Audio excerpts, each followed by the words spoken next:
ಜಂತರ್ ಮಂತರ್ನಲ್ಲಿ ನಡೀತಾ ಇರುವಂಥ ಘಟನೆ ಕರ್ನಾಟಕ ರಾಜ್ಯದಲ್ಲಿರ್ಬೋದು, ದೇಶದಲ್ಲಿರ್ಬೋದು, ಪ್ರಜಾಪ್ರಭುತ್ವ ವ್ಯವಸ್ಥೆಯಲ್ಲಿ ಯಾವುದೇ ವಿಚಾರವನ್ನು ಪ್ರತಿಭಟನೆ ಮಾಡೋದಕ್ಕೆ, ವಿರೋಧ ಮಾಡೋದಕ್ಕೆ ಅವಕಾಶ ಇದೆ. ಆದರೆ ಲೋಕಸಭೆಯಲ್ಲೇ ಮುತ್ತಿಗೆ ಹಾಕ್ತೀವಿ, ಪೊಲೀಸ್ನವ್ರಿಗೆಲ್ಲ ಕಲ್ತಗೊಂಡು ಹೊಡಿತೀವಿ, ನಮ್ಮ ಇಷ್ಟ ಬಂದಂಗೆ ನಾವು ಮಾಡ್ತೀವಿ ಅನ್ನೋಂಥ ಒಂದು ಧೋರಣೆ ಇದೆಯಲ್ಲ, ಇದನ್ನು ನಾನು ಉಗ್ರವಾಗಿ ಖಂಡನೆ ಮಾಡ್ತೀನಿ. ಪ್ರತಿಭಟನೆ ಮಾಡೋಕ್ಕೂ ಒಂದು ವ್ಯವಸ್ಥೆ ಇದೆ. ನೀವು ಪೊಲೀಸ್ ಇಲಾಖೆ ಅನೇಕ ಅಧಿಕಾರಿಗಳಿಗೆ ಹೊಡೆತ ಬಿದ್ದು ಪೊಲೀಸ್ ಸ್ಟೇಷನ್ಗೆ ತಲುಪಿರೋದು ನೋಡಿದ್ರೆ ನಾವು ಪ್ರಜಾಪ್ರಭುತ್ವ ವ್ಯವಸ್ಥೆಯಲ್ಲಿ ಇದೀವೋ ಅಥವಾ ಕೆಲವು ಗುಂಡಾ ವ್ಯವಸ್ಥೆಗೆ ಬೆಂಬಲ ಕೊಡ್ತೀವೋ ಅಂತ ಅನುಮಾನ ಬರ್ತೈತೆ. ಈ ದಿಕ್ಕಿನಲ್ಲಿ ನಾನು ತುಂಬಾ ಸ್ಪಷ್ಟವಾಗಿ ಈ ದೇಶದ ಪ್ರಧಾನಮಂತ್ರಿ ನರೇಂದ್ರ ಮೋದಿ ಅವರಿಗೆ ಹೇಳಕ್ಕೆ ಇಷ್ಟಪಡ್ತೇನೆ.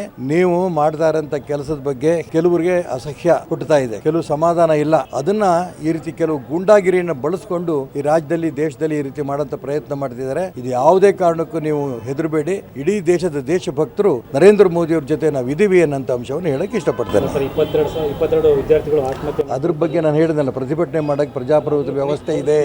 ಕನಿಷ್ಠ ಪಕ್ಷ ಅವ್ರ ಡಿಮ್ಯಾಂಡಿನ ಬಗ್ಗೆ ನಾನು ಇಲ್ಲ ಅಂದಿಲ್ಲ.